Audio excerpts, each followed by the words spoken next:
What's going to happen if they come this weekend? What do you do? I mean, are people chaining themselves to trees? Or what? I mean, our hope is that it never comes to anything close to that.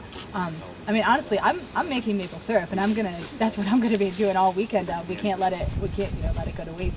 But we're honestly hoping that the company will be willing to work with us, that they'll see how serious we are, and how many people agree with us on this, and that maybe they'll be willing to do something to make this less impactful for everyone involved. And we'd really like to see this resolved peacefully on both sides, and in a way that wouldn't be that isn't people chaining themselves to trees. And we don't want cops, we don't want police, we don't want anyone to get hurt, we don't want any kind of a problem. We just want to be treated fairly, and we're hoping that we'll be able just to convince people to treat us that way. I guess one of the things you're saying is this pipeline is not being built yet because it's not even approved through the whole thing. So why do it now, especially, right? Yeah, absolutely. The pipeline doesn't have all its permitting in place.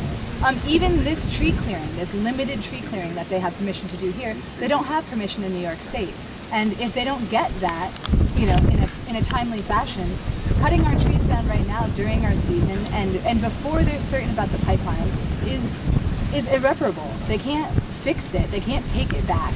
If we are trying to work this out legally, if something does happen where legally they no longer have the right to do this, or the pipeline gets stopped, or anything that might happen in the future on the legal end, if they've cut the trees down, they can't fix it. There's no amount of money that replants 100-year-old trees. It's just one of those things where it's premature for them to come through here and cause this much destruction when the benefit to the company is not yet guaranteed. Okay. All right. Great. Did my hair look okay? You did great. You look good? You're good. You look good?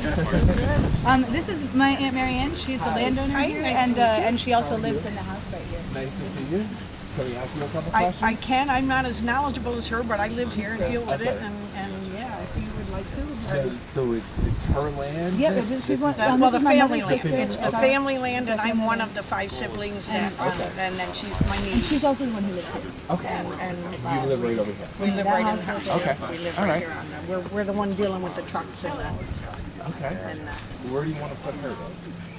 Better than most. Okay. And what's your leader of the Marianne Zephyr, And how you spell it? MARYANNZEFFER. And it's Marianne, one word or two? One word. One word. One word. What do you think about all of this effort that has come of this and all the people that are coming to Oh, it's wonderful that they're coming out to support us in this. It's wonderful. I mean, we are really trying to keep our land and keep our trees, and all these people have no direct interest in our property, yet here they are in this wind and cold coming out to support us and show that people do care. You think they're seeing this as a bigger issue than just, I mean, obviously there's concern over your trees. Yes.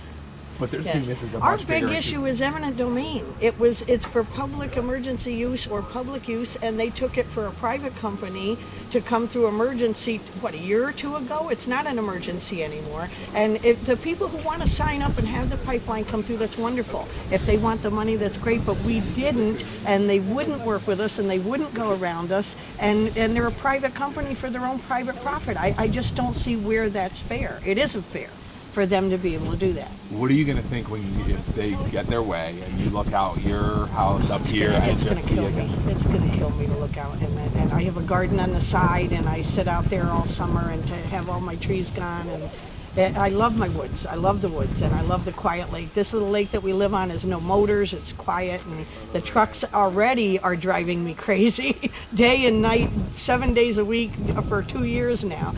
And now they're going to come through and cut all the trees. It's going to kill me. I just don't know how I'm going to mentally handle it. Truthfully. All right. Thank you very much. Very well said. Do you want to take a walk, or We'll interview him and then we'll take a walk. All right, sure.